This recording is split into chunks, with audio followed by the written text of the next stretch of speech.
Hello, hello, and welcome to Sports on the Rocks with Ken Larimer.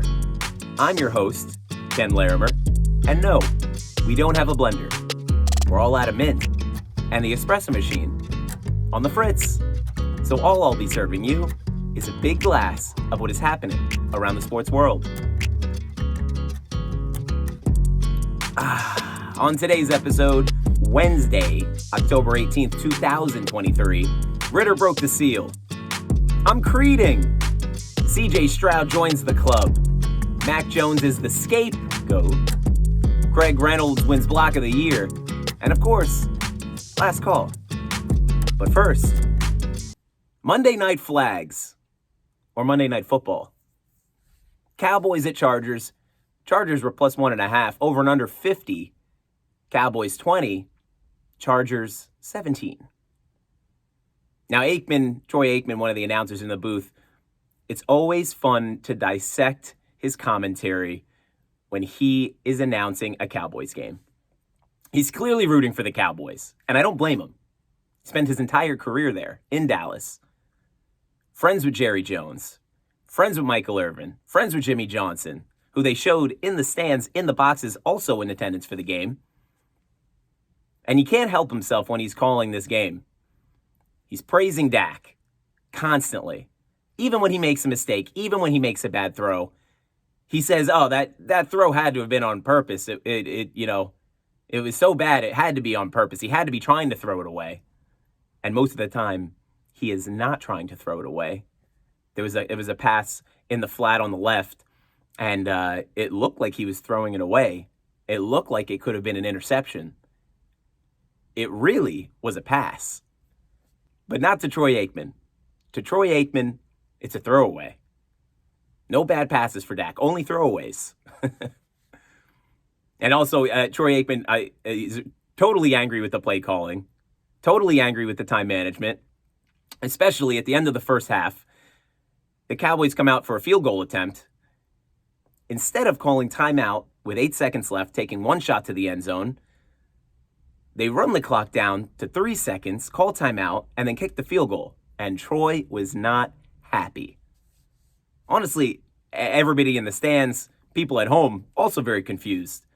You have a timeout, you have 8 seconds, enough time for Dak to make a long pass to CD, to make a long pass to Michael Gallup, maybe get a slant route to Tony Pollard.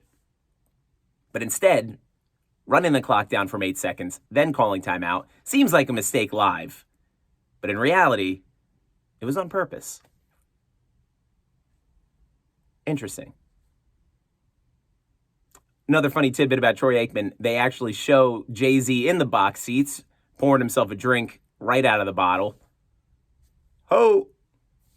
And he mentions how the internet thinks him and Jay-Z actually look alike. Now, I have this picture. Take a look. If you're listening on Spotify or Apple Podcasts, I'll put it on my Twitter at SportsOTRocks for you. And his comment about him looking like Jay-Z completely throws off Joe Buck. Joe Buck, not living on the internet, works too many jobs. He's calling games like 8 days a week now. And Joe goes, you're crazy. Like he doesn't know how to respond to Troy Aikman saying that he looks like Jay-Z. Probably because Jay-Z is black and Troy Aikman is white. Joe Buck clearly sees color. But back to the game. In this game, 7 punts in the first half between them. Another boring primetime game. 20 penalties in this game, totaling 164 yards, and endless minutes of referee explanation that I will never get back. But it's another stinker Monday Night Football, and the NFL finds a way to suck us back in at the end of every one of these games, as once again, Justin Herbert and the Chargers find themselves down with the ball in the fourth quarter, hoping to go down and score at the end of this game to either tie or win. And once again, they shit the bed. All thanks to Micah Parsons and his sack in the fourth quarter on 2nd and 2. His first sack of the game, I might add, and the Cowboys' first sack in the game. But it's not the amount of sacks, but the motion of the ocean, as they always say. This sack pushes the Chargers back to 3rd and 10 with under 2 minutes left in the game. Pressure proves too much for Justin Herbert in the end as he's rushed, throws an interception, now back-to-back games with an INT. And as Dak said post-game, the Cowboys' offense was resilient. Word of the day, resilient. I went back, I tried to find a video of Zach's interview of him saying resilient, and literally 1,000 videos of him saying resilient popped up. It's his word of the day calendar, and he has the calendar, and it says October 18th, resilient. And then he goes, what a day. And he rips it off, and it says October 19th, resilient. It's like if Jerry Jones got him a resilient calendar. But after CeeDee Lamb's frustration about his usage last week in a 42-10 loss to San Francisco, he finds a way to get the ball in this one. Or they find a way to get him the ball. 7 receptions, 117 yards, balled out. Couldn't be contained. Always extending the play for Dak, who was on the run for a lot of this game, but finding CeeDee Lamb, extending the play, running sideline to sideline, leaving his route, coming to help his quarterback. But Tony Pollard, not having any success on the ground, still finds 6 receptions for 80 yards in the air. His longest catch of 60 yards actually comes on a missed tackle. The guy comes up, and it looks like he's taking Pollard's pantyhose off. Gets him around the waist and just slips right down. Pollard manages to stay on his feet in an amazing athletic play and only gets caught in a foot race by Asante Samuel Jr., and if that's not enough to make you feel old, there's an Asante Samuel Jr., not the senior we watched play. Asante Samuel Sr., very fast. I remember playing Madden, and he was the fastest player in the game. You would just toggle over to Asante Samuel and hit that turbo button, and he was the fastest player on the field, fastest player in the game. He must have passed some of those Madden skills over to Asante Samuel Jr., because this man is fast. He catches Tony Pollard. He must have been 5 yards behind him, and he catches him. Now, if you think the 40-yard dash in the combine does not matter and does not translate to in-game speed, you are wrong, because Asante Samuel runs a 4.45, and Tony Pollard runs a 4.52. That little difference saves a touchdown, but only momentarily, as that 60-yard reception from Tony Pollard sets up Brandon Cook's first touchdown as a Cowboy and his 5th touchdown on a different NFL team. The Saints, the Pats, the Rams, the Texans, and now the Dallas Cowboys on Sunday Night Football. The Chargers are one of the most frustrating teams in the NFL. Most frustrating teams to watch in the NFL. One of the most frustrating teams to bet on in the NFL. Head coach Brandon Staley can't get the hang of 4th down. Last year, he was the king of 4th down. He's converting something like 60% of 4th downs. He was once fun. He was once risky. But now, I'm just confused. He's inconsistent. He's a shell of himself. The Chargers come out of the first half, run a 13-play drive, run down almost half of the third quarter clock, get to 4th down, Brandon Staley's favorite. 4th and 1 at the Dallas 7 and decide to go for it down 10-7. Now you could argue, some would argue, that Staley and the Chargers should elect to kick the field goal there, tie a close game, while they have the chance. But I'm not going to argue that point. I'm more confused by the excitement behind Eckler returning from injury and Staley not trusting him to get 1 yard on 4th and 1. Instead, we get an incomplete pass to Joshua Palmer. Now, play calling was also weird on their next drive. That gets them again to the Dallas 9. This time, their first play is a direct snap to Eckler. So, realizing the mistake, but then making another mistake. It goes nowhere. Eats the down. Herbert scrambles for 2 yards on the next drive after being clearly confused with his wide receivers on the end. Bunk play, blown up play, visible confusion. Ends up scrambling for the 2 yards. then an incomplete pass, and then a field goal to tie the game, which is what they could have done on the previous drive. Now, a direct snap to Eckler on 4th and 1 probably would have worked. I don't know what they're doing with play calling. They seem confused by their own. They're outsmarting themselves with these 4th down plays. Now the Cowboys, 10-1 since 2021 after a loss. What a stat. Cowboys go into their bye week 4-2. Only a game back in the NFC East after the Eagles played a close Week 6 matchup, which we'll get to later in this episode. Unders, by the way, 13-6 in primetime. Easiest bet in all sports. Take the under in primetime games and just cross your fingers that nothing happens funky, because unders are hitting at almost a 64% rate. Next up, my NFL Week 5 no-cap recap. Strap in, let's go. We're going back to Thursday Night Football. Taylor returns. The Queen of Pop is back. Broncos at the Chiefs. Chiefs minus 10.5. Over-under 47.5. Chiefs 19. Broncos 8. What a cover in this game. If you're watching this game live, 16-8 Broncos score. That's a cover. No reason for the Chiefs to score in this game.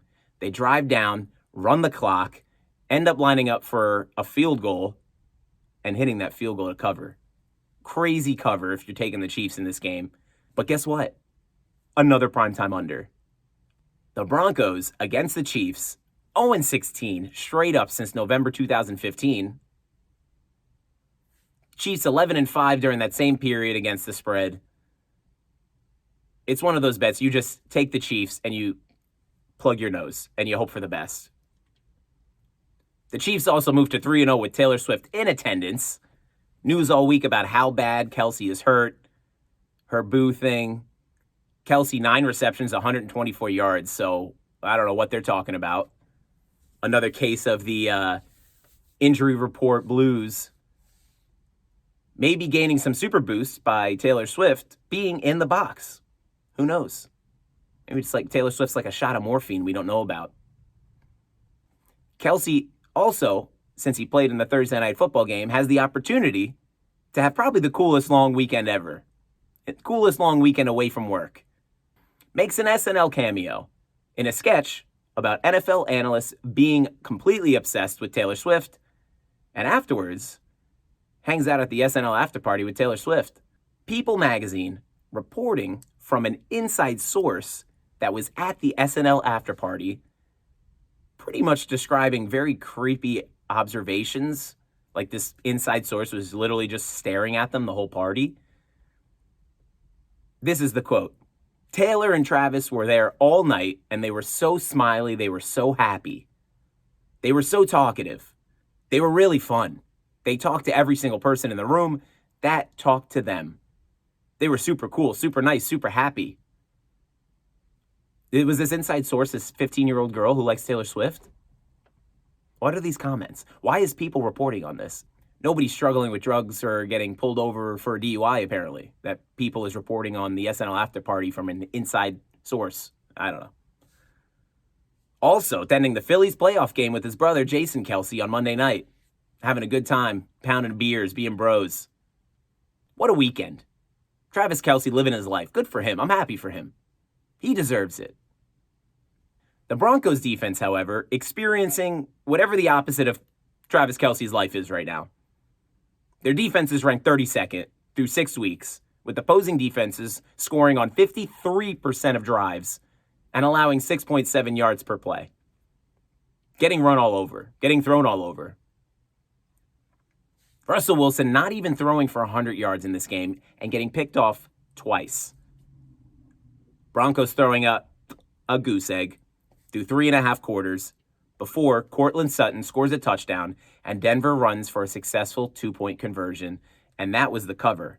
But doesn't matter in the end, as Kansas City runs a 9-play drive that runs 4 minutes off the fourth quarter clock and takes the 19-8 lead after a 52-yard Butker field goal.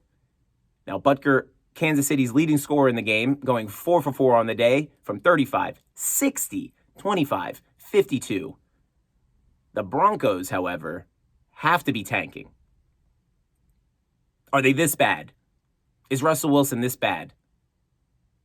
Is Sean Payton incompetent? Broncos 1-5 this season, fighting for the top pick in the NFL draft now, which you have to think will be a QB. But they're paying Russell Wilson $49 million per year through 2028, so that'll be interesting. We'll see how that pans out. I don't know who's trading for Russell Wilson. I don't know if you can even trade that contract away. But I guess we'll find out together.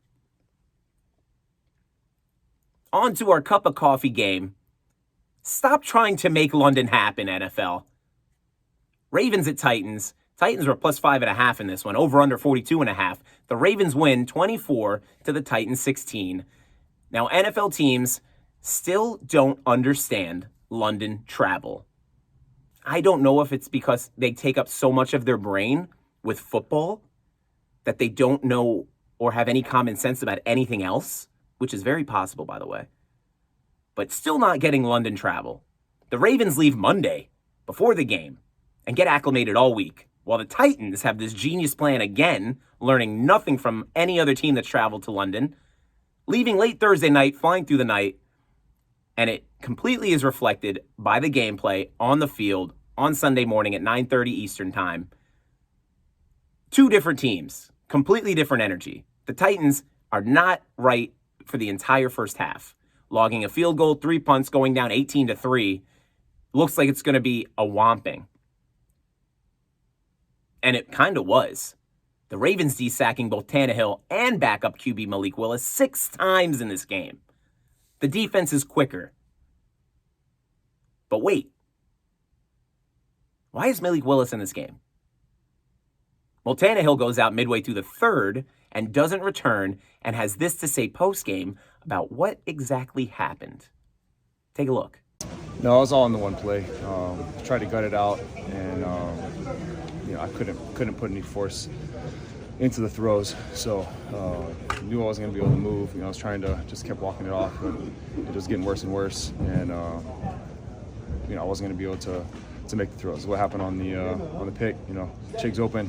I just had no push into it and left it short. So at that point, I just figured, I'm going to be a sitting duck back there, and if I can't even step into a throw, then I'm not going to be effective.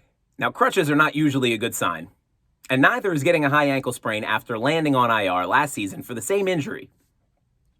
It doesn't look good. And Titans head coach Mike Vrabel comments post-game about the injury and doesn't make it sound any better.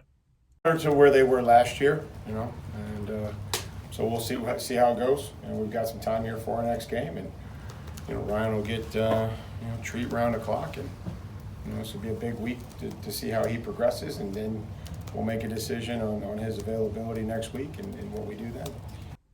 I really feel for Derrick Henry, who in a loss logs an impressive 97 yards and a touchdown, even without Nashville Air. They must have actually taken my advice. They might have bottled some Nashville oxygen, brought it with them on the trip.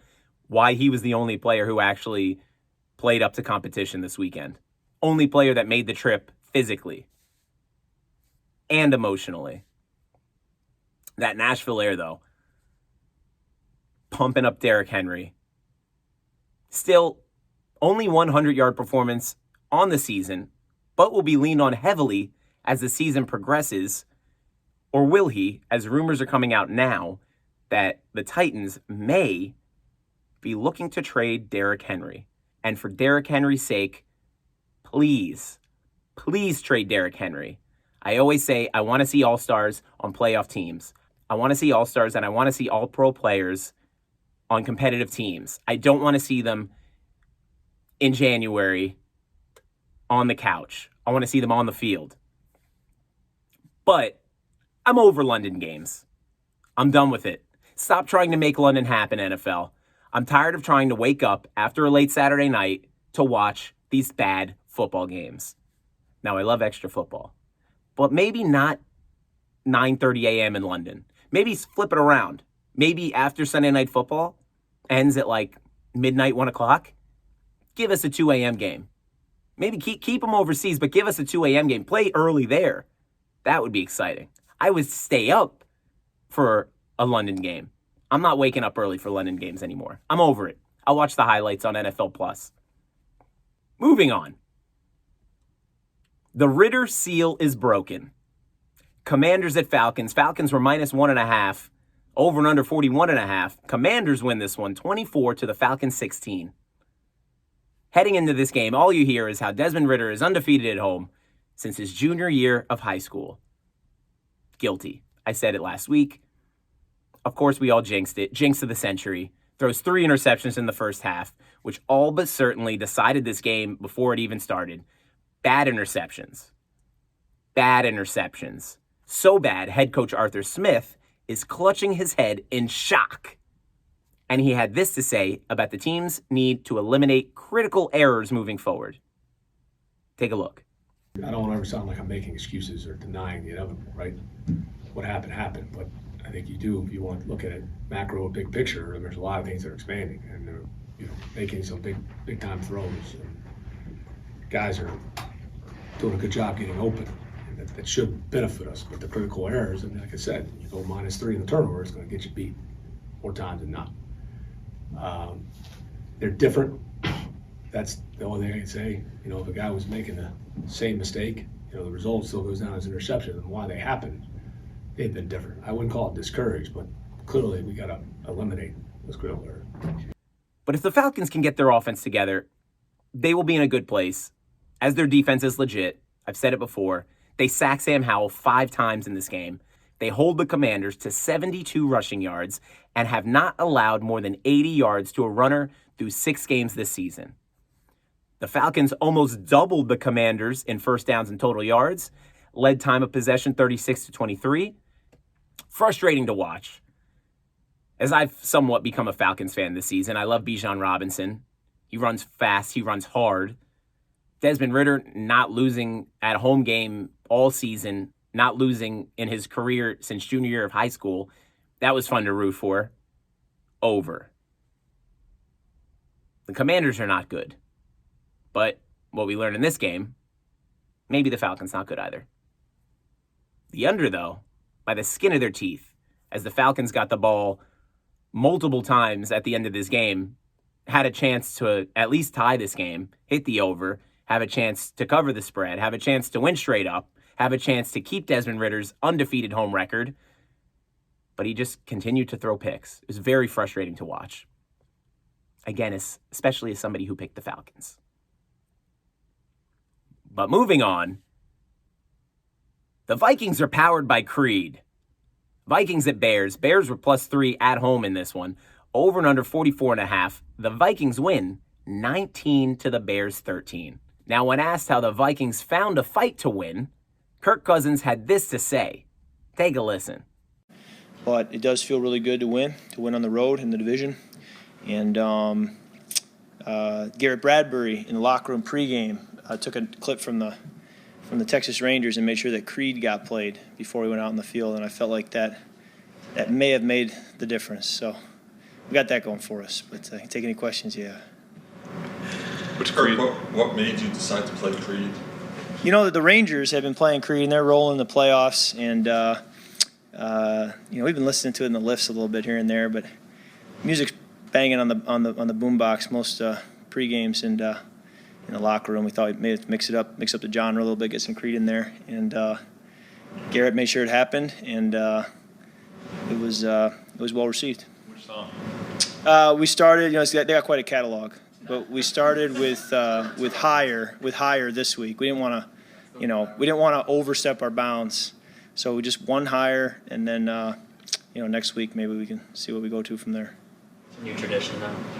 Well, we'll see, but I just may have made the difference. Who knows? Now, it'll take a little more than Creed to help the Bears. There isn't enough Creed in the world to help the Bears. The Bears rushed for 162 yards to the Vikings 46 in this game. And you hear that and you go, wow, Justin Fields had a game. Justin Fields stepping up, running all over the Vikings defense. He had a massive day. But he doesn't. He goes 6 for 10, 58 yards in the air, throws an interception, gets sacked 4 times. The last happening in the third quarter, he gets sacked to the ground, holds his hand, gets up slowly, doesn't look good, and it's not. He goes directly to the blue tent, does not collect $200. After the game, head coach Matt Eberflus would say Fields had an x-ray at the stadium, and it was negative. I never know what negative means. Is negative positive? Is it like golf negative, like where negative's good? Does negative mean that they don't know? Is negative positive or is negative negative? Or is negative Nancy? I don't know. But we do know now is that he suffered a dislocated thumb and is doubtful for this Sunday's game and for the foreseeable future. But stepping into the QB role, Chicago, don't worry, Tyson Bagent is here. An undrafted rookie from a D2 school, Shepherd University in Shepherdstown, West Virginia, of course, later announced that Bagent is to start moving forward with Nathan Peterman serving as his backup. Now, this creates an interesting dynamic of the top QB pick, Justin Fields, potentially competing with an undrafted QB once healthy if Bagent plays well in replacement. But knowing the Bears, they'll screw this up. I don't doubt it. The Vikings, however, snagging a much-needed win. I like them to cover in this one. They can't be bad forever. They are a middle-of-the-pack team. It's what we're learning as the season moves forward. Obviously now missing Justin Jefferson dearly. But I did think Jordan Addison would fill in for him, slip right in. And he did. And I liked him to score in this game, and I put that out on Twitter, @SportsOTRocks. He didn't have a huge game, but draws 5 targets and 3 receptions, nags that touchdown. The offense, however, still struggling to get the rush going. Alexander Mattison limited to 2.4 yards per carry, even against the Bears' bottom-of-the-league defense. I think they're 31st. Only in front of the Denver Broncos. But it's the Vikings D that locks down this victory. Didn't matter who the QB was. They sacked them a total of 5 times and intercepted both Bears quarterbacks. On a sack midway through the third quarter, the Vikings would strip sack Bagent, and linebacker Jordan Hicks would scoop and score to put the Vikings up 19-6. Jordan Hicks also with a pick in this game. Post-game, head coach Kevin O'Connell spoke on how important Hicks is to the team. Take a listen.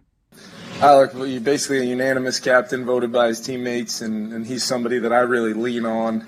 In addition to Harrison, Smith and Phillips and Daniil and Byron and some of them Metellus on defense. But Jordan's he's seen so much football. He's been so productive for a long time. He's our green dot. There's a lot going on within our defense depending on the game plan. But what Jordan did today kind of rivaled what Harry did against the Panthers. It just felt like he was not going to be denied a chance to be the guy to go out there and respond. And how he was on the sideline, how he was all week in prep, really, really happy with Jordan and proud of him as one of our core leaders showing up the way he did today.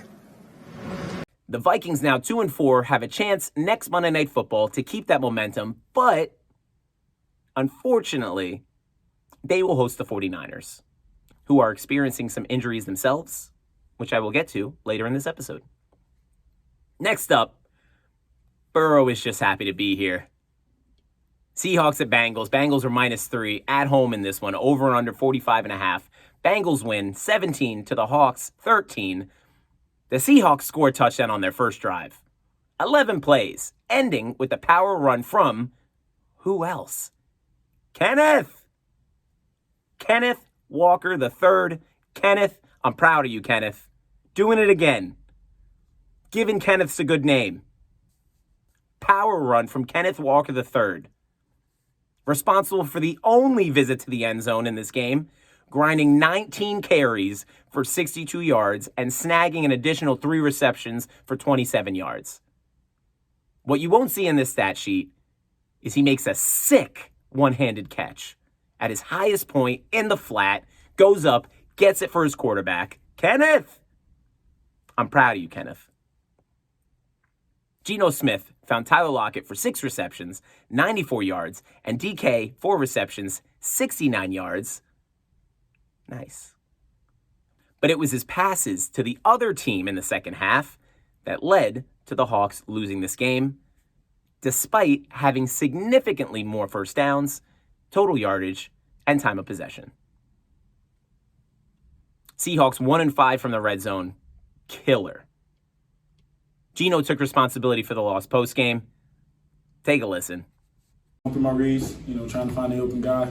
Like I said, I have to go back and look at the film to give it, an exact, observation of what I should have done better. But overall, it just should have been better. I feel like my guys, the defense played a tremendous game. I feel like the offensive line played a tremendous game. I felt like, you felt Charles Cross, out there when he got back in the game, and he did a tremendous job. I thought Jackson, I'm so proud of Jackson, the way he played. So proud of DK, the way he fought and battled, and as well as Tyler, man. And, I felt like the guys deserved to win today. Obviously, I didn't, do my best job today, to get that done. So, those are things that, I put on myself. I lay it right at my feet, right on my shoulders, and I look forward to the next opportunity. The Bengals still don't look like they are in Super Bowl contender form.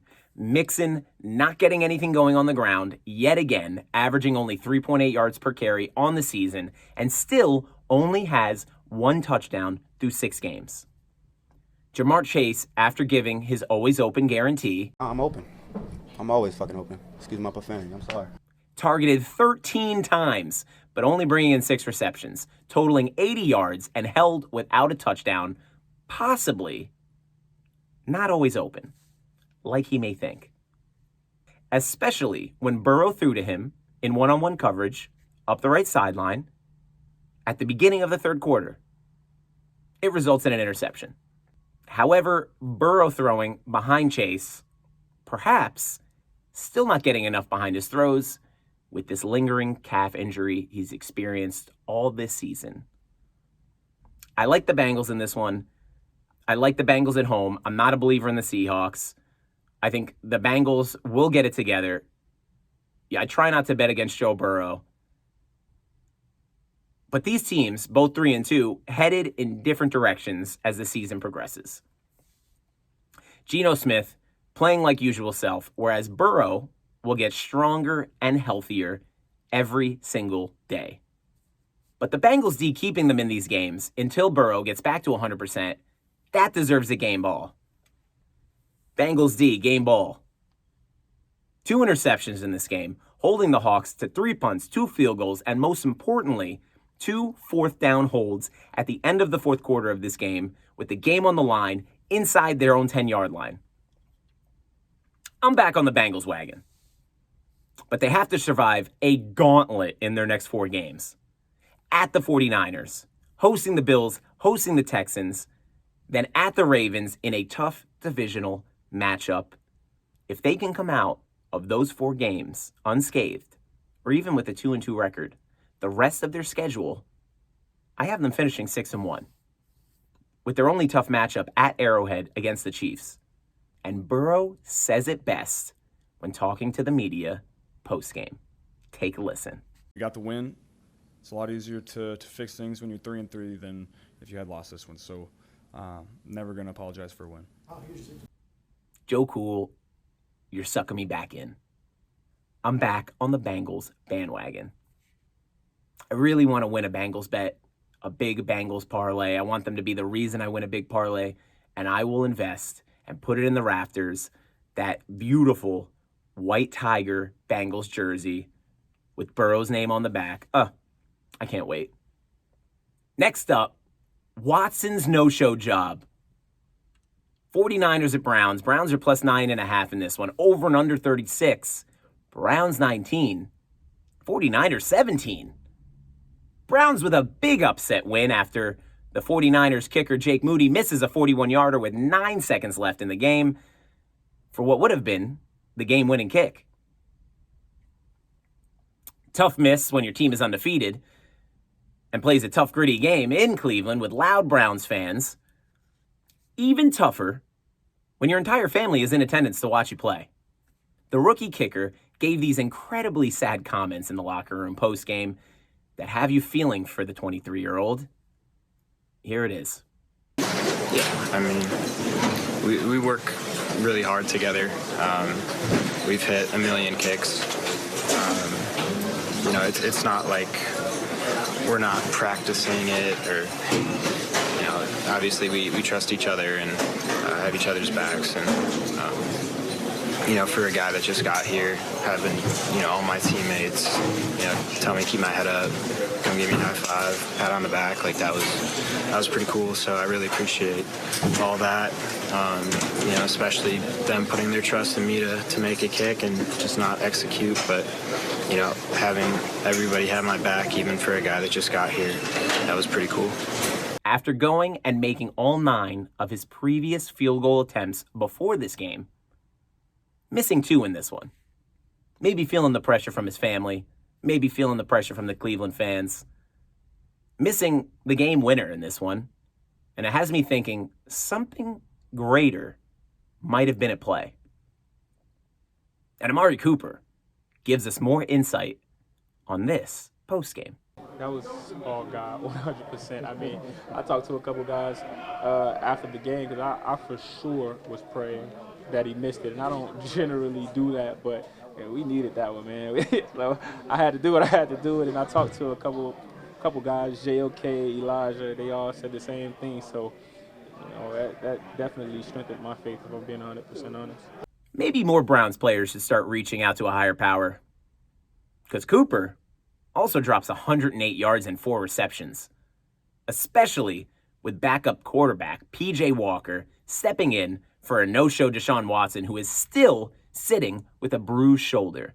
But the injury information has been shrouded in mystery, with team doctors saying Watson, cleared to play, can play. It's on him. It's up to him. But Watson, apparently, choosing to sit out. Interesting decision.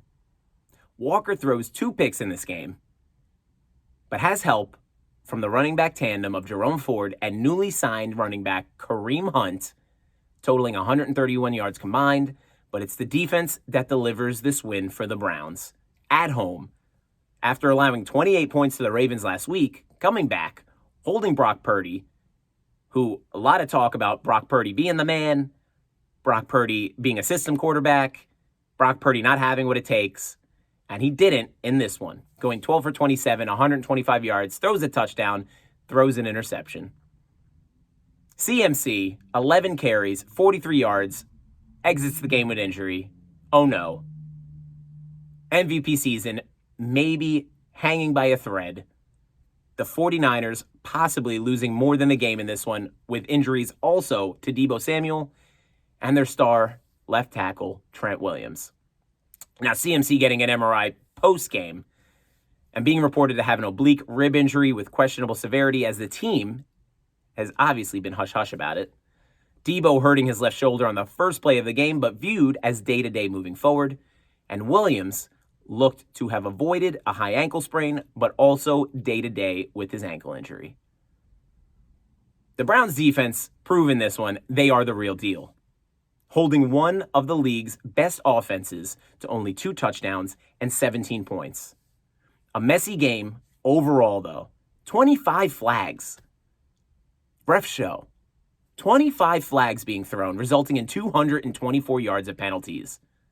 Now, both teams almost equal offenders penalty-wise, but the Browns have a pretty easy rest of their schedule, and if they can get Watson to come back and want to play football and come back healthy, they will be a force in the playoffs and a favorite to win the tightly fought AFC North. Their defense is for real. Their offense has been up and down, but with Watson in the game, their offense can score, their offense is electric, and their defense can keep them in games. Winning formula. Next up, Achane Who? Panthers at the Dolphins. The Dolphins were minus 14.5. This line was all over the place. I think as far up as 15.5. Over and under 47.5. But don't worry. The Dolphins went 42 to the Panthers 21. No Achane, no problem. No Achane, no problem. Raheem Mostert stepping right back in. stepping right up to the plate, taking back the bulk of the backfield, saying, Devon, stay healthy. I know you're on IR. I know you might be back in 4 games. Daddy's got it. 17 carries, 115 yards, 2 touchdowns on the ground. Also snagging another touchdown in the air. Tyreek Hill still on track to set all types of season-long records. 6 receptions. Are you ready for this? 163 yards. It's not even real anymore. Gets another touchdown, celebrating the touchdown with another viral celebration when he grabs a fan's phone and does a backflip, POV. Hill receiving another penalty for taunting on this play and saying post-game, he doesn't care. Nah. You feel me? Like, it's just one of those things that, kind of happened. I seen the camera, and I just took it from him. And he didn't want me to take it from him, so I just called my shot. I'm just hoping that I didn't lock the phone and the video, actually went through. So you did. You did. It's out there. It's already out there. It stopped at half a flip. Oh man, that's very hurtful. But I know the NFL won't find me for it. It's worth it though. Just being able, to create memories I can look back on whenever I'm done playing is always, something I think of each and every time I play this game. So every time I step on the field, man, I'm gonna try to make it memorable. The Dolphins scored a touchdown on almost half of the drives in this game. And Tua notching 3 more passing touchdowns on his belt. Healthy Tua is important. Tua being in the game is important. And that is even more clear when Mike White comes into this game and on his first pass attempt throws a pick 6. You can't make it up. Mike White, what are you doing? Go back to making White Lotus. We don't need you in the game. Tua, please stay healthy. We need Mike White making more White Lotus. The Dolphins win this one. Like I said, super easy, 42-21. The second game in a row, the Panthers have allowed 42 points and won't be the last as they are now 0-6 with no winning in sight. Bryce Young, he looks okay. But he's not getting much help outside of Adam Thielen, who continues to rack up stats in a lost season. And the good players always do. They always get theirs. 11 receptions, 115 yards, 1 touchdown. Thielen now has 4 touchdowns through 6 games and is averaging 10.4 yards per catch and 8 receptions per game. Target Thielen's player props as the Panthers will continue to play from behind, and Thielen remains the only real target for rookie Bryce Young. And this week, Frank Reich announcing he will hand over offensive play calling to the offensive coordinator, Thomas Brown, who has this to say about taking over the reins. I mean, it's huge. I think it's 3 of us as National Football League coordinators. It's a rare opportunity for a number of different reasons, which I won't dive into my thought process on the reasons why right now. But I do understand I have an opportunity to help us have success from a Panther standpoint, but also open up doors for more guys to look at myself as well in the future. Now the Dolphins have the Eagles next up in what will be the game of the week. Sunday Night Football in Philly. Now the Eagles, just losing to the Jets, which we'll cover coming up, may be looking ahead to this matchup with Miami this Sunday. Maybe the reason for the Jets' loss. Who knows? But we'll talk about it very shortly. But for now, Minshew Not Welcome back in Duval. Colts at Jags. Jags are minus 3.5 at home. Over and under 44. The Jags win this one 37 to the Colts 20. Now Gardner Minshew, with his first start of the season, with Anthony Richardson probably out for the year, according to Colts owner Jim Irsay, now officially out for the year, getting surgery, according to Jim Irsay. What a shame. But we called it a few weeks ago. Here at Sports on the Rocks with Ken Larimer. Anthony Richardson, too good to be true. You can't be that electric on the ground and that consistent in the air and not get pummeled. It's just a matter of time before you get a season-ending injury. It happens to them all. It happens to every primarily running focused quarterback. Unfortunately for him, it ends his rookie season. But fortunately for him, he's a rookie. So he's young. He'll heal up quick. They weren't going to do anything this season, the Colts, that is. So, good riddance. Get healthy. Come back. Hopefully, the Colts get a top draft pick now that their season is pretty much over. Gardner is not going to lead them to the promised land. And he comes back with a better team. Maybe a better offensive line. Maybe some more weapons. We'll see. But I hope he comes back healthy because, like I said, he was electric. He was so fun to watch. But in this one, we get Gardner Minshew starting against his former Jags team and not the homecoming he had hoped for. Minshew getting strip sacked to start the second quarter, then midway through the second quarter throwing a ball into the defender's hands. The defender drops it. Whew, that was close. But then throws a pick on the very next play. First of 3 Jags interceptions. The second interception coming on a wobbly overthrow right into the defensive back's hands in the third quarter.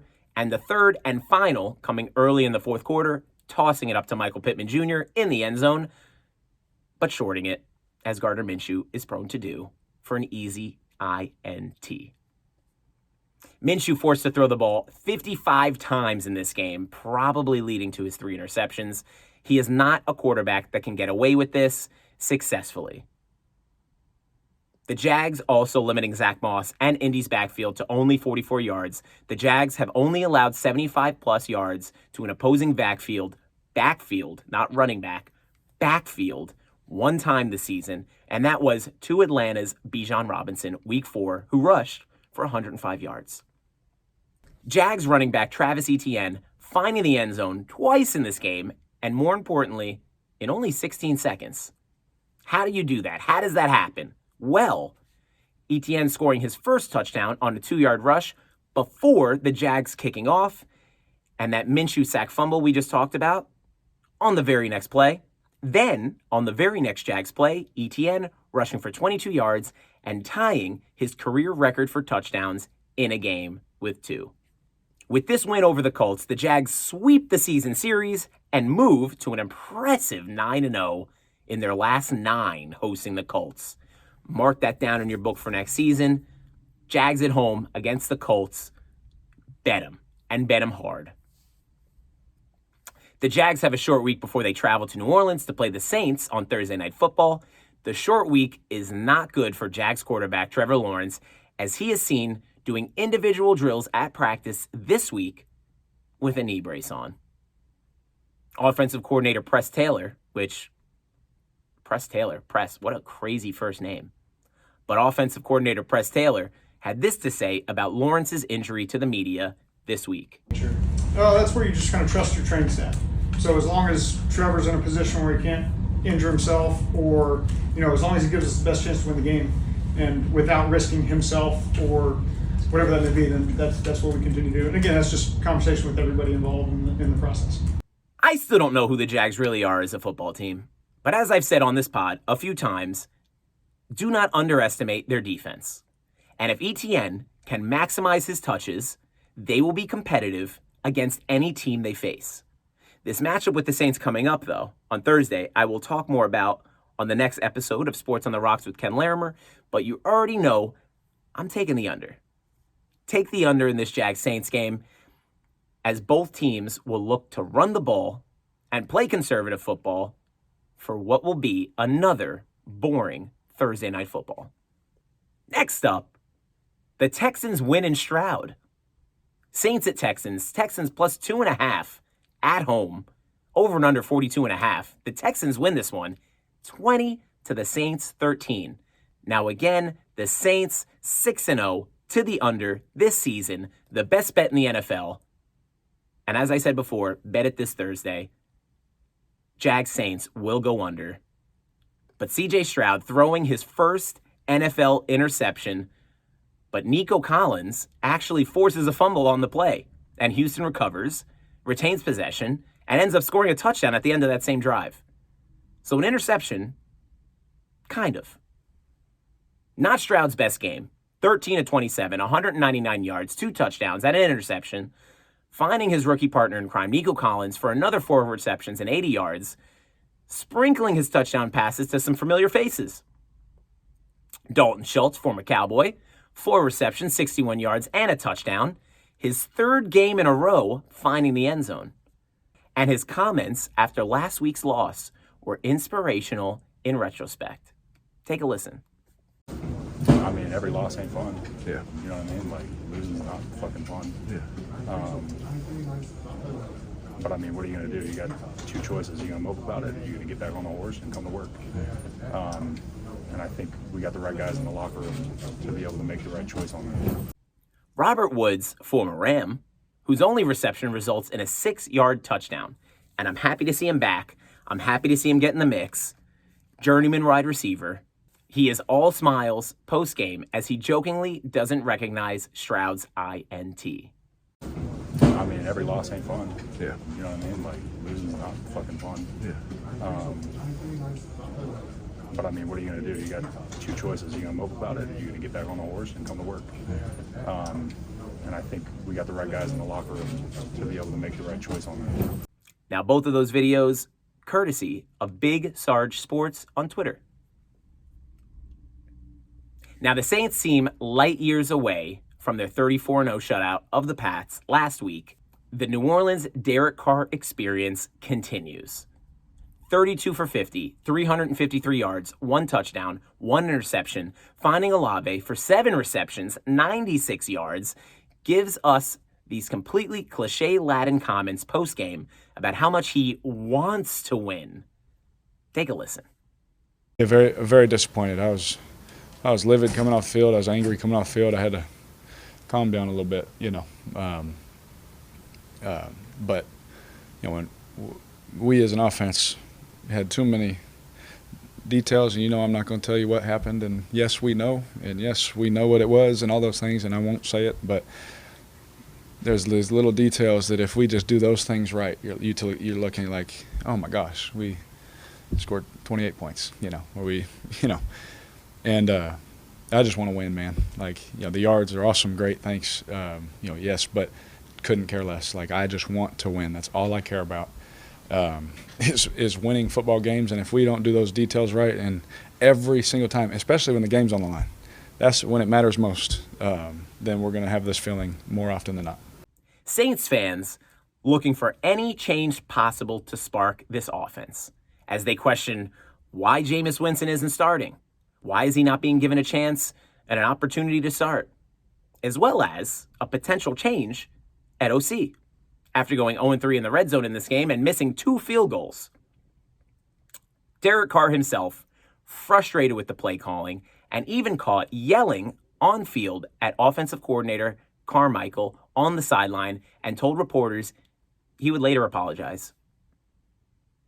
I apologized to Pete actually on the airplane. I was talking to Pete, but I wasn't talking about Pete. Pete and I know exactly what I was talking about and why. When the game's on the line, that's when you have to be on every detail of your assignment. And I was a little upset at some of those things. It had nothing to do with Pete. He just happened to be the one that walked up when I was a little angry. Now, who do Saints fans want to replace offensive coordinator Pete Carmichael? John Gruden, of course, who has been doing a little consulting for the Saints since last offseason. Now, this would be interesting as Gruden still has an ongoing lawsuit against the NFL, which was filed November 2021, in which he accuses the NFL and Commissioner Roger Goodell of a malicious and orchestrated campaign to force Gruden to resign as the Raiders head coach by leaking racist, sexist, and anti-gay emails that no one disputes Gruden sent. And that would be interesting, to say the least. Is Mac Jones the scapegoat? Patriots at Raiders, Raiders -3, over and under 41.5. The Raiders cover this one by the skin of their teeth, 21 to the Pats, 17. Safety alert! Safety alert! The most electric play in football made an appearance, and at the most opportune time for the Raiders to cover this spread for their gambling fans, their gambling followers. The score is 19-17 Raiders. Set the stage. Mac Jones and the Pats get the ball back. 2:23 left in the fourth quarter. Have a chance to go on a game-winning drive, quiet the non-believers, an offensive holding. and delay of game penalty bring the Pats back to their own 4 on 3rd and 15. And you can almost smell it. You can smell it before it happens. The Pats' offensive line parts like the Red Sea, smacks Crosby, Bilal Nichols, join Mac Jones in the end zone for an occupational health and safety meeting, marking the 3rd sack on Jones on the day and the 4th against the Pats QBs in this game. More telling than not even trying to defend this blitz from the Raiders is the O-line not rushing to help Mac up off the ground, completely disrespecting the Patriots' supposed leader. Just one of many problems the Patriots are experiencing this season. As with the loss, they dropped to an abysmal 1-5. And the rumor mill has begun to churn in New England. Is the Mac Jones experiment over? Are the Pats tanking? Is Bill Belichick going to move on? When you look at the Pats roster top to bottom, they are bad. Signing Zeke in the offseason, almost a telltale sign that they are tanking. It's next level Bill Belichick tanking.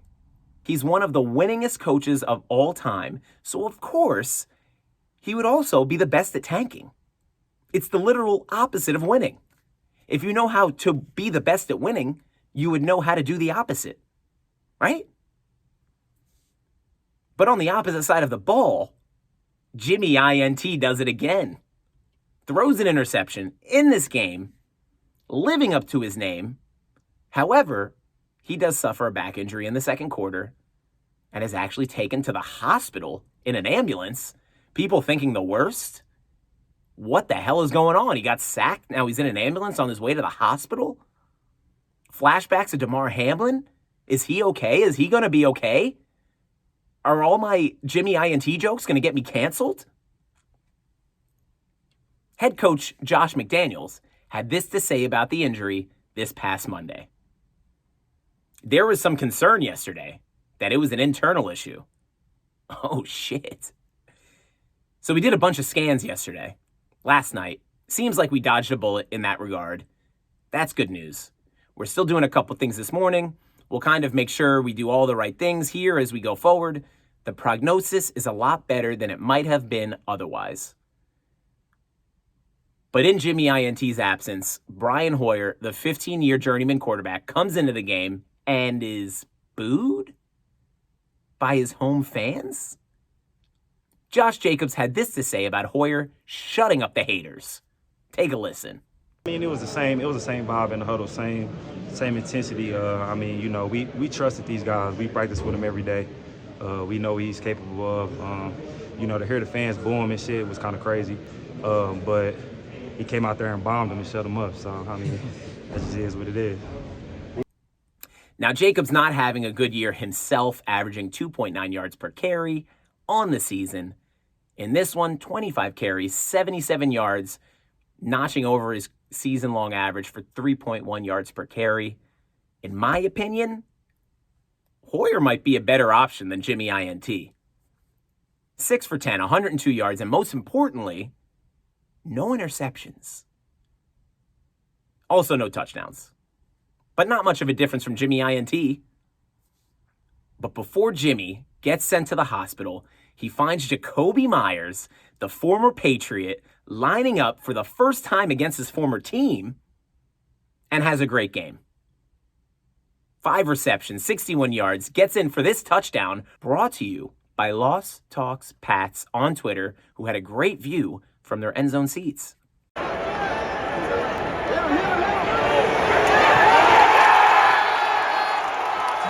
Myers had this to say to reporters post-game about the opportunity to play his former squad.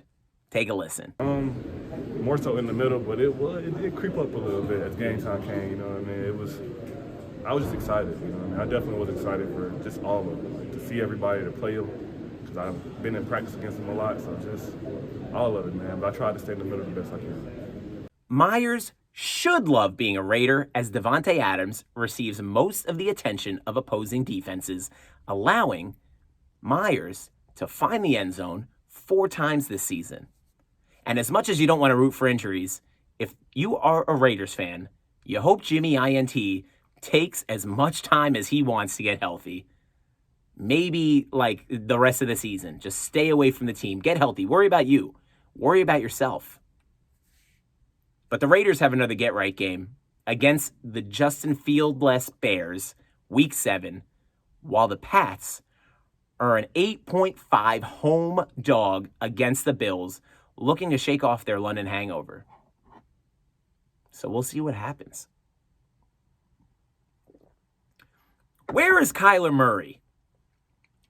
Cardinals at the Rams. Rams -7 at home. Over and under 47.5. The Rams win this one easily, 26 to the Cards 9. This matchup was destined for the under. The Rams being 7-point favorites at home was easy pickings. The Cards are bad. We know the Cards are bad. We've known the Cards are bad. And heading into this game, have not won on the road and lose by an average of 11 points on the road.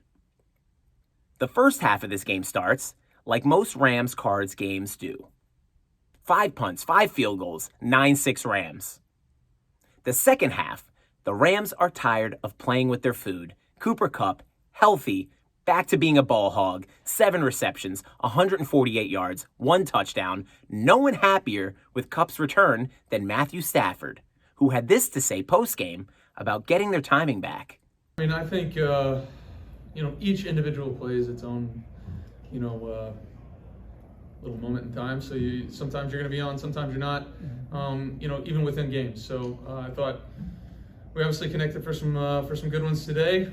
Going to try to continue to do that and spread the ball around as much as I can and get everybody involved. But Puka Nacua, Puka, kind of quiet with 4 receptions, 26 yards, but not due to lack of attention, as he still snagged 7 targets to Kupp's 9. But what a problem to have for the Rams, that you can't get your 2 electric wide receivers enough targets. But running back Kyren Williams, after being stuffed by the Eagles, double stuffed Oreos by the Eagles last week, goes off. 20 carries, 158 yards, 1 touchdown. Beast mode. But coming out today that he suffered a high ankle sprain and will be out until at least the Rams Week 10 bye week, which is disappointing for the Rams, disappointing for NFL fans, and most importantly, disappointing for Kyren Williams. I bet the Rams would have liked to still have Cam Akers on this roster, because running back backup Ronnie Rivers also experiencing an injury in this one, leaving the Rams searching for a running back. Lack of running back depth will for sure stunt their offense over their next 2 games against tough Steelers and Cowboys defenses. But some good news for the Cards this week, as Kyler Murray... Where's Kyler? Oh, he's back at practice. We'll see how that works out. It can't get any worse for the Cards. But the Eagles look ahead. Eagles at the Jets. Jets plus 6.5 at home. Over and under 43.5. The Jets 20. The Eagles 14. The Jets defense is as good as we thought they were. They're as good as we thought they were. Picking off Hurts 3 times in this game, forcing Swift to fumble. Head coach Salah breaks down the defense's domination through 6 weeks. Take a listen. Yeah, thought defense, per the usual, outstanding. Through these first 6 weeks, we've played a gauntlet of quarterbacks. And I know we haven't gotten all wins, but we've embarrassed all of them. And just really, really proud of the defense and its resolve. Thought Brick and the staff had an excellent game plan. Down 3 corners, 4 of our 6 corners. I thought our D-line was good in terms of keeping that kid in the pocket. He's a handful. Hurts, their O-line, the receivers. Thought our guys battled all the way through. I'll tell you, it's a good thing that the defense continues to play up to their opponents, because Zach Wilson sucks. Did not have a great game in this one. 19 for 33, 186 yards, but doing just enough. No interceptions. The Eagles do sack him 5 times, as they're prone to do. but Wilson limiting his game-altering mistakes and holding onto the ball, which is what the Jets need from him. It's all they want from him. Just don't gift the ball to the other team. Play for field position and let the defense cook. Wilson had this to say to reporters post-game about the great team win against the Eagles. Take a listen. Yeah, huge. This is a big win for us. This is an unbelievable team, as I think you guys saw. That was a good team on that side of the ball, and those guys did a great job up front. They did a great job in their secondary of making it tough on us, not giving us easy ones, and we needed that win. And I thought all the guys kept fighting. Everyone kept fighting. We had O-linemen stepping up that, Tip going down, and Wes coming in and stepping up, and Max coming in and playing this week as well. And I thought everyone was battling all the way across the board. We were no quit in this team. From one Wilson to the next, Garrett Wilson is an elite wide receiver 1. Drawing 12 targets, 8 receptions, 90 yards against the Eagles defensive backs, who only have allowed 80-plus yards to 3 receivers this season. Those receivers? Justin Jefferson, elite. Cooper Kupp, elite. Terry McLaurin, elite. One of the nicest catches Garrett Wilson had in this game, one-on-one coverage up the right sideline. Wilson goes up and gets it over the defensive back. Helps his quarterback. His quarterback may not have it, but Garrett Wilson does. Scary moment for Jets fans as Garrett Wilson, running a route, falls to the turf without contact and comes off the field. Turns out it was nothing serious. So Jets fans, sigh of relief. He's okay. You're going to be okay. The Eagles almost certainly looking ahead to their matchup next week against the most explosive offense in the league, the Miami Dolphins. Not A.J. Brown, though. A.J. Brown not looking ahead. And actually enjoying Sauce Gardner being out for this game, still with concussion symptoms. And actually, weird tweet from Sauce Gardner where he tweets out after the news he will not play in this game against the Eagles. I feel perfectly fine. That's the crazy part about it. This is a perfect example of why NFL players and athletes have to be saved from themselves. This is why we can't allow athletes to make decisions about their health themselves. As far as playing injured. If they feel injured, they don't want to play. I'm okay with that. I'm okay with Watson sitting. He feels like he's not going to give 100%. Let him sit. Because if he plays and he gets hurt or he looks like shit, it's on him and not the team or the team doctors who said he could play. So back to this case, Sauce Gardner. Sauce feels like he can play. He got a concussion in the last game. They're going, no, you're not playing. You had a concussion. You have concussion symptoms. So Sauce is young. Sauce is hungry. He obviously wanted to play against the Eagles. He wants to line up against the best in the league, and I appreciate that. But I also appreciate team doctors, and they also have like the NFL intermediary doctors, so the team can't go, he's fine, he's healthy. Like the NFL doctors come in and go, let's take a second look. So I'm okay with him not playing. I'm okay with him wanting to play and being confused to why he can't play. He has a concussion. But back to the game. The Jets clawing their way back to 500, going into their bye. And the Eagles-Dolphins matchup this Sunday will be the game of the season, with both teams being 5-1, top of their respective divisions, and will be appointment television. Next up, Craig Reynolds wins block of the year. Lions at Bucks, Bucks +3, at home, over and under 43.5. Lions win this one 20 to the Bucks 6. After missing last week's game with an abdominal injury, Amon-Ra St. Brown returns in a big way.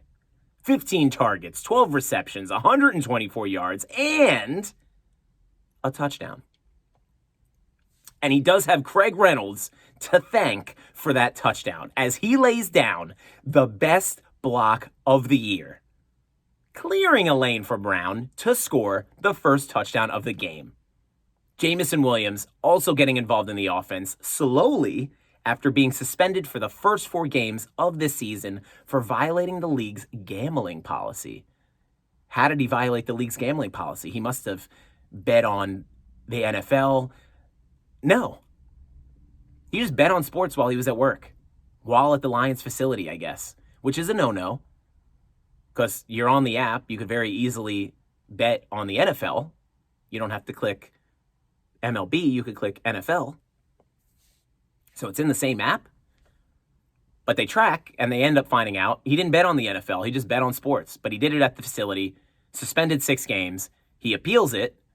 They lower it to 4, which is why he's playing in this game. But they lower it for 4 forever.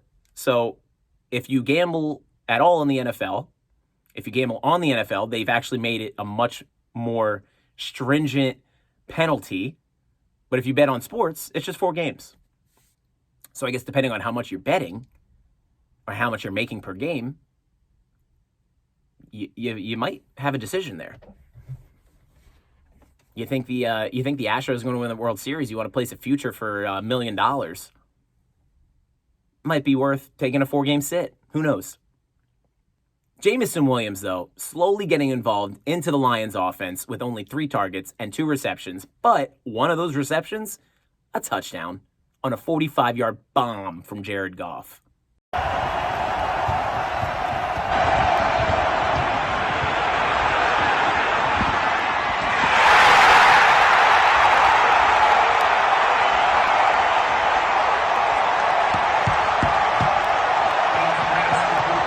Jameson Williams also having the best week ever as he was invited to the Red Wings game to sound off the new goal horn to kick off the game.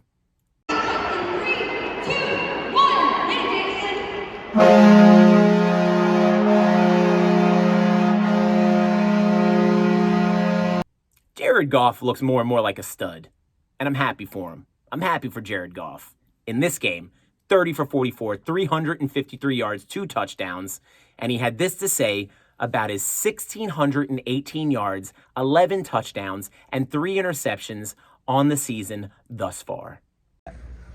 Yeah, it's a lot of hard work, obviously, but typically when the team's playing well, it makes my job a whole lot easier. And defense is giving us short fields, O-line's protecting really well, and I got receivers downfield making plays. So all that comes together, and I do my part, and it makes it a lot easier for me. The Bucs D did not make it easy. They didn't make it easy for the Lions offense in this game, who have scored 76 points in their last 2. They limit Goff and co. 4 punts, 2 field goals, a missed field goal outside of the 2 great plays by Amon-Ra and Jameson. The Bucs have also only given up more than 55-plus rushing yards 1 time this season. And they really went for it. They gave it all in that 1 time, allowing the Eagles' DeAndre Swift to rush for 130 yards. But the Lions struggling at running back, obviously missing Jamar Gibbs to injury, and now losing their backup/star running back, David Montgomery, in the second quarter, now reported to be a rib cartilage issue. Sounds painful. Rib cartilage? Oh. And he'll be out till week 7, at least. Which is a shame because he was having a great year. And the Lions are fun to watch. And I'm sure he'll be missed. But the Lions should be okay. 5-1 on the year, having a little to play with. And their division, NFC North, not good.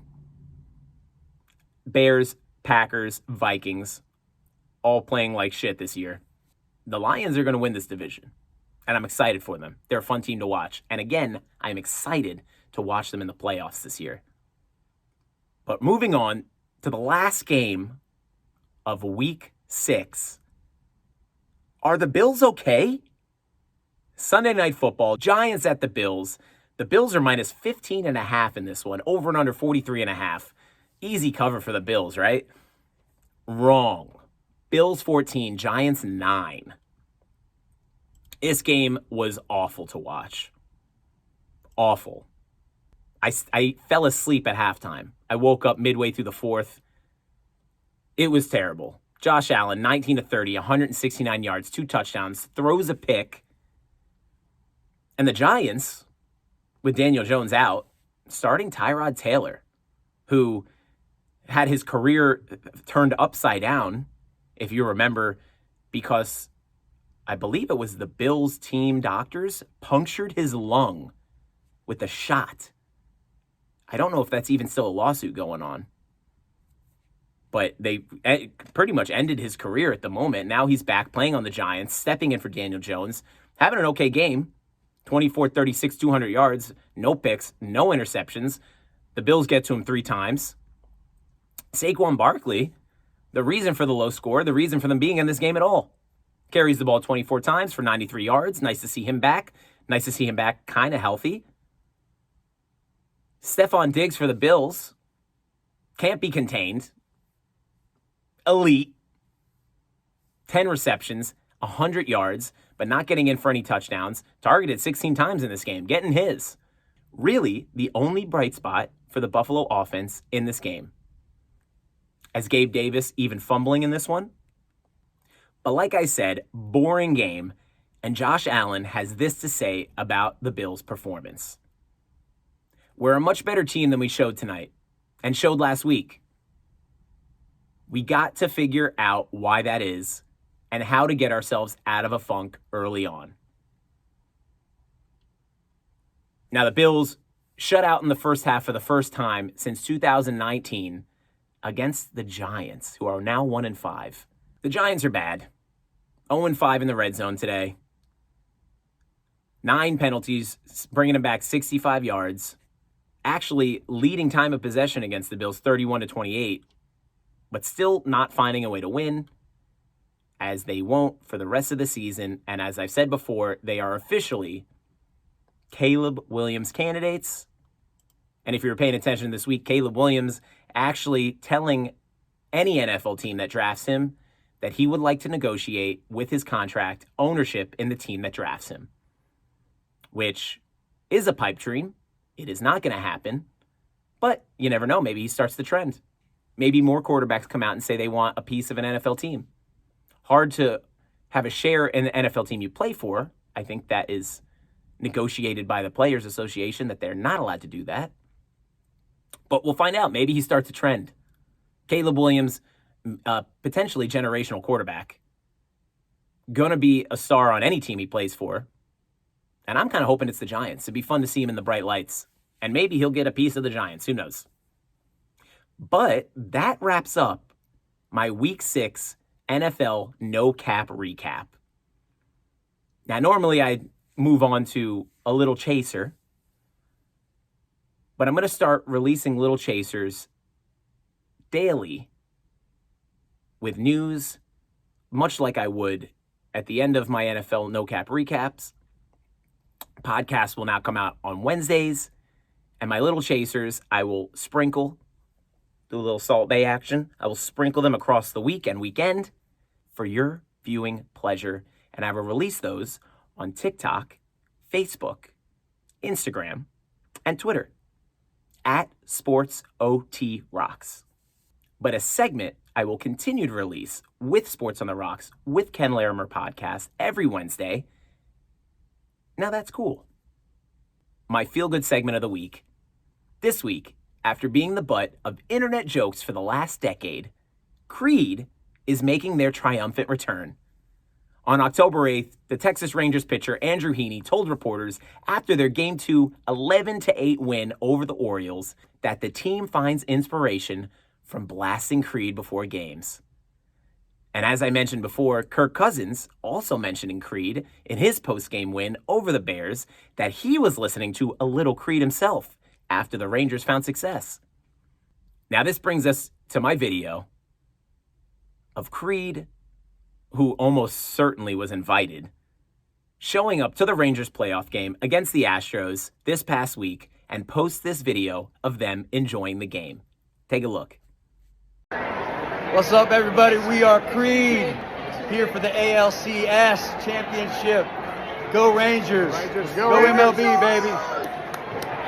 Now, what I did think was funny is how detached Creed is probably from sports with their brand new Rangers jerseys, 100% provided by the Texas Rangers. And in the video, them saying, go Rangers, go Major League Baseball, go MLB. It reminded me of, what's his name? It reminded me of that famous picture and now meme of Rob Lowe at I think it was a Packers game, and he's wearing the NFL hat, just a hat with the NFL logo on it. Like he's just there as a fan of the sport and of the association, not of any particular team. And that's what these Creed comments kind of felt like to me. It was pretty funny. But love Creed. Think they get a lot of hate just because they were popular. But I'm glad to see them back in the news in a positive light and really giving our athletes the inspiration they need to go out and play their game to the best of their abilities. Now that's cool. And we'll end today's Sports on the Rocks with Ken Larimer with my favorite segment, Last Call. The baseball regular season is meaningless. It's too long. It's cliche to say the baseball season is too long. Baseball purists will say it's the right amount. We've been keeping stats for 100 years.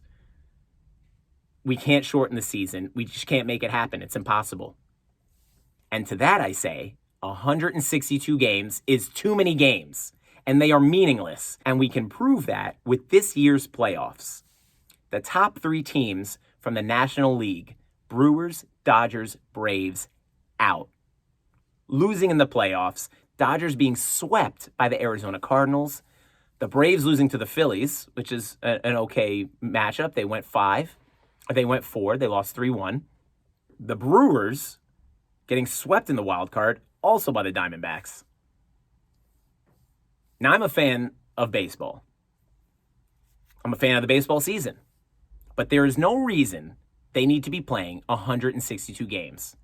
You can bring it back to how many injuries we experience all year. More pitchers getting Tommy John surgery.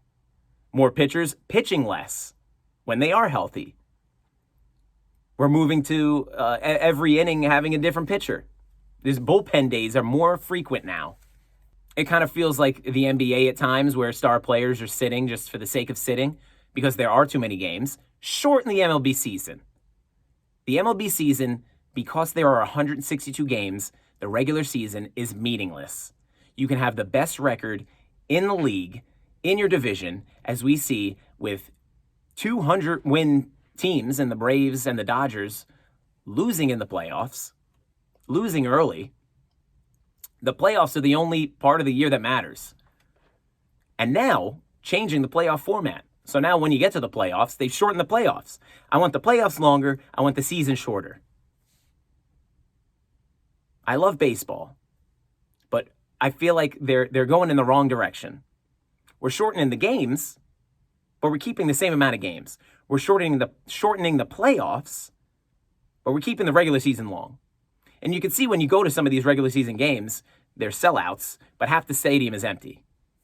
Even Yankee games, you go to a Yankee game, half the stadium is empty on a Tuesday night. We don't need 162 games. I'll also argue having the MLB playoffs run into the NFL season, wrong. I love baseball. I love the NFL. I really haven't paid much attention to the MLB playoffs. Next week, I'll try to find the numbers and the statistics thus far on what the viewership is for the MLB playoffs, because I bet it's down and I bet it's low. And there are some big market teams in the playoffs this year. Rangers versus the Astros, that's exciting. We got Phillies at Diamondbacks, not so exciting, but the Phillies are a major market team. The Phillies are playing great. Bryce Harper's hitting home runs. Kyle Schwarber's hitting home runs. I still don't care. The regular season is too long. I'm exhausted by the time we get to the MLB playoffs. And then when we get to the playoffs, we take a pill. Boop. Wild card's done. 3 games. Play the whole year to lose in 2 games and you're done. Then the next round, divisional playoffs, 5 games instead of 7. Again, 3 and you're done. You play 162 games to have potentially your season done in 2 games or 3 games. They got to work on something. I think this offseason they work on something. We got to get longer playoffs. I don't know if they're ever going to shorten this season, but God, they really should. Because the baseball regular season is meaningless.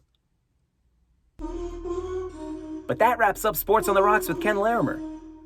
I was your host, Ken Larimer. Today was October 18th, 2023.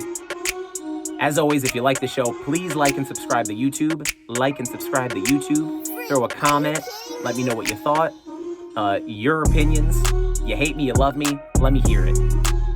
Don't forget to follow on Twitter, Instagram, TikTok, and Facebook at SportsOTRocks. On Twitter, I like to share, retweet, comment, live tweet football games, any game I'm watching. Again, on Twitter, Instagram, TikTok, and Facebook at SportsOTRocks. I will start loading my Little Chaser somewhat daily. I'll try to do it daily. A little Salt Bay action, or I might sprinkle across the week and over the weekend some stories that I'm interested in and that I'm reporting on. I'll also throw up some of my NFL picks, because I won't be doing my picks on this show as I do the recap, and I won't do it before the weekend, but I will release it before the weekend, my NFL picks for the weekend. I always do it on Twitter, but I will start doing that video so you can watch it on YouTube, TikTok, Instagram, Facebook, and Twitter at SportsOTRocks. Again, new episodes of Sports on the Rocks with Ken Larimer out Wednesdays on YouTube, Spotify, and Apple Podcasts. And as always, thanks for listening. And don't forget to tip your bartenders. I'll see you next week.